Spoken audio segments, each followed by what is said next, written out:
Agora, depois que o bebê nasce, muitos parceiros, eu acredito que principalmente os homens, se sentem meio que deixados de lado, porque a mãe, ela tá ali quase que se dedicando exclusivamente ao bebê. Por que que isso acontece? Como que a gente pode... É uma questão da identidade mesmo da mulher que ela precisa, de certa forma, tentar separar as coisas nas caixinhas?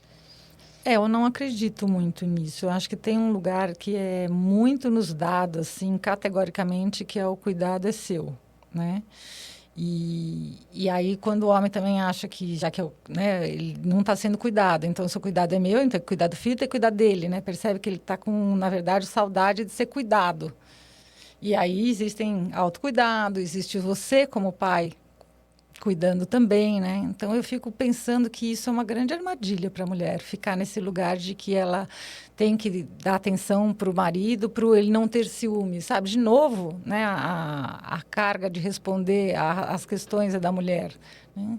Como é que esse pai está sendo, né, com a criança? Ele está dividindo legal as tarefas e tudo para sobrar tempo para os dois estarem juntos? Eu sempre me pergunto.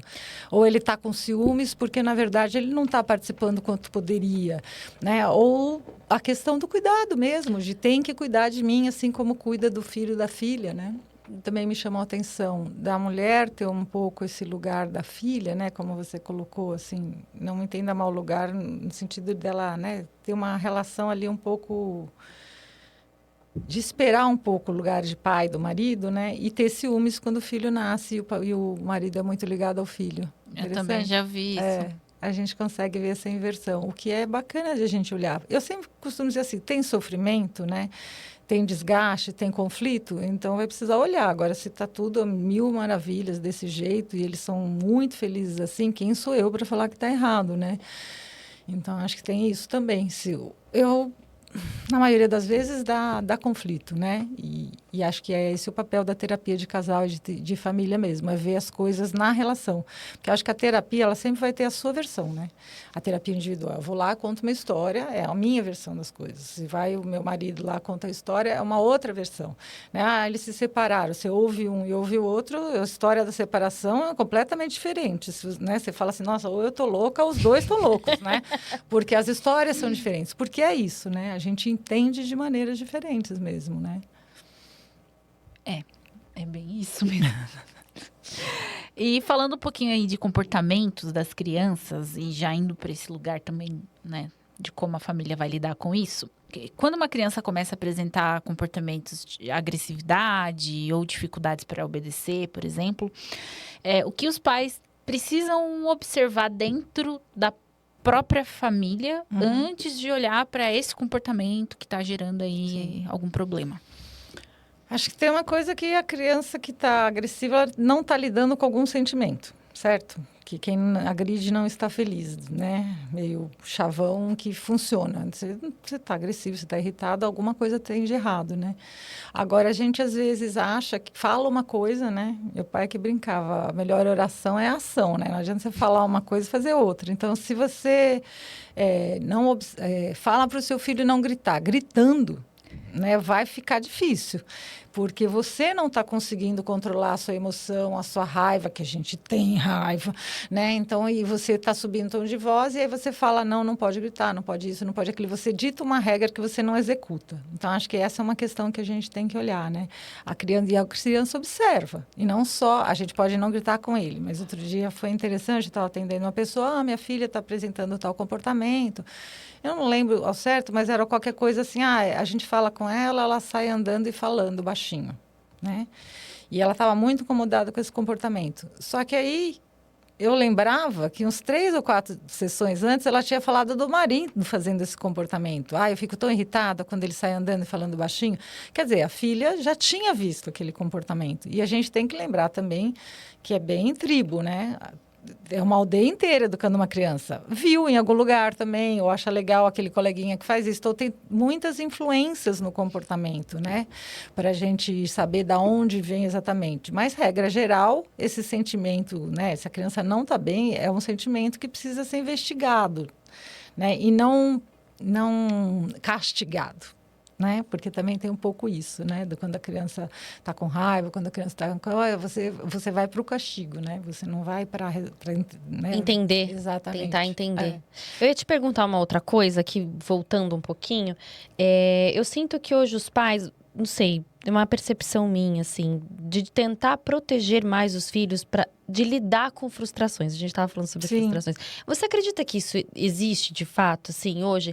Eu sinto que os pais, eles estão tentando colocar as crianças de uma bolha, de uma proteção tão grande, que as crianças não sabem mais se frustrar, sabe? Não tem mais essa sensação da frustração. Eu me preocupo com isso também, porque não tem como, né? Porque se os pais não frustram, a vida vai frustrar, né? E eu acho que em alguns contextos, assim, eu já vi casos, por exemplo, das crianças não desenvolverem capacidade de lidar com os próprios conflitos, porque sempre os pais resolvem por ele. Então, é comum, às vezes, liga do celular, brigou na escola e liga para a mãe, sabe? Como umas coisas bem, bem difíceis, assim. Que é aquilo, né? Você discutiu com a Mariazinha, você tem que conversar com a Mariazinha, né? Mas a gente está numa situação bem delicada, na minha opinião, porque acontece isso mesmo. Não banco, não. E tem hora que é não, né? Não tem jeito, tem hora que é não. Porque se você não disser não, você até coloca a criança em risco, né?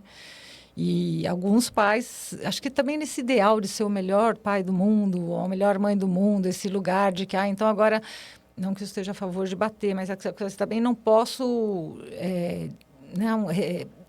conter, eu não posso dizer não, eu tenho que ser sempre muito legal para o meu filho, né? Não vai existir. Quase que uma necessidade de aprovação do filho, né? Tipo assim, eu quero ser amado pelo meu filho. E isso é muito comum hoje. Quero ser muito brother do meu filho, muito. Vai ser, mas de vez em quando você vai ter que ser pai, de vez em quando você vai ter que ser mãe. É um pai amigo? Ótimo. Uma mãe amiga? Ótima. Mas não vai dar para você ser só legal, né? Não vai dar para você deixar... É simples assim. Não dá para sair com camiseta regata no inverno, né? Você vai ter que dizer não, né? E até entrando nesse mesmo assunto, eu vejo também muito essa dificuldade em dizer não, inclusive para comprar coisas, para ter coisas, assim. É criança que você entra no quarto e não tem lugar de tanto brinquedo, de tanta coisa. Aí eu não sei se é porque eu tive uma infância mais regrada, mas assim, eu olho e falo, mas meu Deus, não tem nada que a criança olhe e que ela não queira que ela não tenha. Só que na vida não é assim que funciona, né? Quando precisar de querer algo, vai chegar lá e não vai poder ter e gera E essa felicidade nas coisas não tem fim, né? Porque depois que você tem isso, você quer aquilo, depois que você tem aquilo, você quer o outro, né? E o quanto tá rápido, né? Assim como o celular, né? É aquela felicidade, que videozinho legal, e mais outro, mais outro, mais outro. E acho que é bem a nossa sociedade de consumo imediato, de prazer imediato, né? Quando criança pequena é muito divertido, porque já assisti cenas, né? Ganhou um chalé com bonequinhos, com não sei o quê, e a caixa é grande, a criança vai entender da caixa, né? Tira o brinquedo e brinca mais com a caixa. Meu filho era assim. Né? Porque é isso, né? E assim, minhas filhas, gente, não tinha melhor brinquedo que as panelas da casa da avó delas. Elas sabe assim, iam ali embaixo e elas queriam brincar com as panelas, né? Sabe quando senta no chão ali, enquanto a avó cozinhava, que cozinhava muito bem, aliás? Então, acho que é um pouco isso, né? Esse brincar também, por que tem que ter tanto brinquedo, né? Por que tem que ter sempre... Tudo novo, tudo né? que lança. E eu entendo a escassez quando ela vem depois na abundância, né? Eu não tive, agora eu quero proporcionar. Mas assim, se o excesso de escassez foi ruim para você, talvez o excesso também seja ruim para o seu filho, né? Todo excesso fica um pouco complexo, né? A criança, as regras mais comuns são, vai ganhar X brinquedo, vai doar X brinquedos e tal, né? E essa coisa do fácil, né? Tem jovens que depois... mais para faculdade, vai para outra, né? Porque não tem aquela coisa de... É tão... não sei, acho que eu não gostei. Em 6 meses você já sabe se não gostou de uma faculdade, sabe? E aí... Isso tinha muito na minha faculdade. E eu não sei se isso não vem um pouco desse lugar, né? Esse brinquedo, o outro. Eu fico na dúvida desse lugar de eu tenho tudo que eu quero a hora que eu quero. né? Eu via muito, assim, na minha faculdade, a gente em prova, em época de desespero, assim, presencial, não era online. E aí o pessoal descia pra outra rua, porque tinha uma rua lá que só era barzinho, e pra fumar, enfim, né, as coisinhas lá, pra beber. E eu ficava morrendo lá, mas é porque eu pagava a minha faculdade. E eles não pagavam, assim, tipo, meu pai paga. Eu pego o DP, depois eu pago, e tudo bem. Meu pai paga pra mim. E tem tenho a certeza de que minha mãe e meu pai vai lá depois pagar DP. É quase uma autorização para irresponsabilidade, né? Do tipo, responsabilidade pelas suas coisas, pelas suas conquistas, pelas coisas que você tem que fazer por você. Não é pelo seu pai e pela sua mãe. Ficava muito brava. E vocês me fizeram lembrar de uma época que eu dava aula, né? E essa coisa de achar que porque você paga, você tem direito de fazer algumas coisas, né? Que, na minha opinião, não, né? Então, eu lembro que criança pequena, tá? Eu tomei um chute na canela de um aluno e, na sequência, ele virou e falou assim, limpa o meu nariz aqui, né? Aí eu falei assim, mas por que eu tenho que limpar o seu nariz, né? Ainda mais depois que você me deu um chute na canela, né? Ele falou, porque meu pai paga isso aqui, né? E é muito doido, né? Porque eu sou uma professora de muitos anos atrás e eu posso te garantir que eu acho que alguns professores ainda ouvem essa fala, que é esse lugar do poder, né, sobre os outros, o poder sobre, né, você achar que porque você está num restaurante você pode maltratar o garçom. E isso tudo a criança assiste e reproduz. Né? O menino não falou algo que ele inventou da cabeça dele. Ele falou algo que ele muito provavelmente ouviu em algum momento. Né? Nossa, me lembrei agora de um negócio aqui. Eu trabalhei uma vez, eu fazia apresentação, enfim, em escolas de métodos de ensino. E eu fui para uma escola judaica. E lá nessa escola, assim, era bem restrito, assim, meninos não estudam com os meninos, não são salas mistas, tudo bem separado. E a gente vieram vários meninos, acho que era a turma da sexta série, sexto ano, alguma coisa assim. E um deles era assim, ele se destacava porque ele falava muito alto e ele era bem eloquente, sabe? Ele era muito, muito esperto, muito ativo. Eu sei que em determinado momento a gente pediu para que ele se sentasse, que ele fizesse a atividade, e ele falou que ele não faria, porque o pai dele pagava tudo. O pai dele paga o salário de vocês. No caso, não, porque a gente estava lá demonstrando. Mas assim, era isso que ele falava. Ele não faria aquilo porque ele não precisava, porque o pai dele pagava. E ele não seria punido por isso. Então, é isso mesmo, assim. Eu acho que os pais acabam... as relações, né? Isso esgarça demais as relações. Nossa, não, eu fico brava. Porque eu quero... O que é? Repita. Repita, eu já como mãe, é por isso que eu quero falo. ver a Patrícia mãe, mas será que... Vamos ver. Então, eu falo que eu tenho medo, sabia? Eu como mãe, porque... Por que você tem medo? Aquela assim, conte-me. Conte mais sobre isso. Eu tenho medo porque a minha mãe era brava. E aí, eu seguia, assim, eu seguia certinho o que a minha mãe falava. Porque eu não tinha medo da minha mãe me bater, eu tinha medo do meu pai me bater. Porque a minha mãe falava muito e o meu pai não. Meu pai, ele só olhava. Eu falava assim, meu pai me pegar, eu fico sem perna. Porque meu pai é sempre alto, grande. Eu falava assim, se o meu pai me pegar, ele vai me pegar e me bater muito e... Eu fico com medo. Agora, minha mãe não, ela falava e eu sabia que ela não ia me bater. O máximo que ela ia era dar uns gritos. E aí, mas eu sempre fui muito regradinha. Aí eu vejo umas coisas hoje e eu falo, gente, mas não é possível que não tem ninguém pra gritar com essa criança. Não tem ninguém pra parar com isso. Porque não é possível, eu não fazia isso na minha época. Eu fico muito brava. Aí eu falo, gente, eu acho que quando eu for mãe, eu vou ser muito ruim. Eu vou ser muito insuportável. Ou muito boa, né? Porque não, eu acho que talvez você tenha mais recursos, né? Você não vai pegar logo que nem seu pai bater, você também Patrícia não vai falar. vai ser poucas ideias. Eu nunca apanhei. Porque o meu pai, eu falo assim, quando a gente ameaça, apanhar... É o medo, é o medo de apanhar. Quando eu for apanhar do meu pai, eu vou para um hospital. Não vou aguentar. Porque meu pai é muito alto, forte, sempre foi assim. Eu falei, se a gente apanhar do nosso pai, a gente vai pro hospital. Não tem outra ideia. Então eu não queria ir pro hospital. Eu falava, não vou fazer isso aqui, porque... Aí eu fico pensando, essas crianças hoje deitam no chão, rola, grita, rola na lama. Gente, para com isso, pelo amor de Deus. Eu fico doida. Eu falo, então, eu acho que eu vou ser insuportável, vou ser uma mãe péssima. Você é uma mãe que...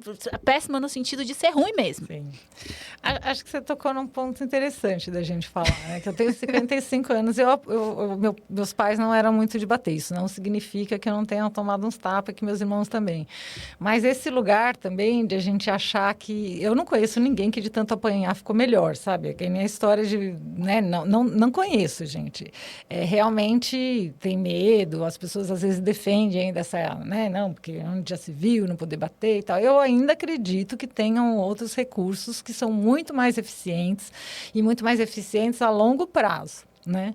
Mas essa aqui, que está aqui, dizer que não teve um dia que a segunda, que era muito terrível, não me tirou do sério e tomou um tapa na perna, mentira. Fui correndo eu pro banheiro chorar, porque eu falei assim, meu Deus, eu sou a pior mãe do mundo, né? Então, acho que esse lugar do que a gente quer ser como mãe, o que a gente, na hora, dá conta de ser, e esse lugar de saber que errou e pedir desculpa para os filhos, por exemplo, que eu acho que é um lugar que os pais às vezes têm, eu vou perder a autoridade, ele não vai me respeitar. Não, desculpa, eu não devia ter dado esse tapa, eu não queria resolver assim, eu estou com dificuldade, né? Então, acho que é óbvio que quando são pequenos é mais difícil a gente elaborar isso tudo na cabeça, mas normalmente eles começam a ser terríveis mesmo, eles já falam. E muito bem, muito bem. Ai, eu tenho medo desse momento. Mas eu vou contar pra vocês quando chegar lá, porque eu acho que eu vou ser muito brava, muito chata, sabe? Mas é isso pra você que acompanhou a gente até aqui. Siga a Mônica Zagallo nas redes sociais dela também. A gente deixa por aqui, né? Exato, vai ficar aqui na descrição do vídeo. Acompanhe Ecos de Família. Toda semana tem um vídeo novo, coisas novas pra vocês. Aprenderem muito, igual a gente aprende aqui. É isso aí, gente. Obrigada, Mônica. Obrigada, meninas. Obrigada. Beijo, tchau, tchau.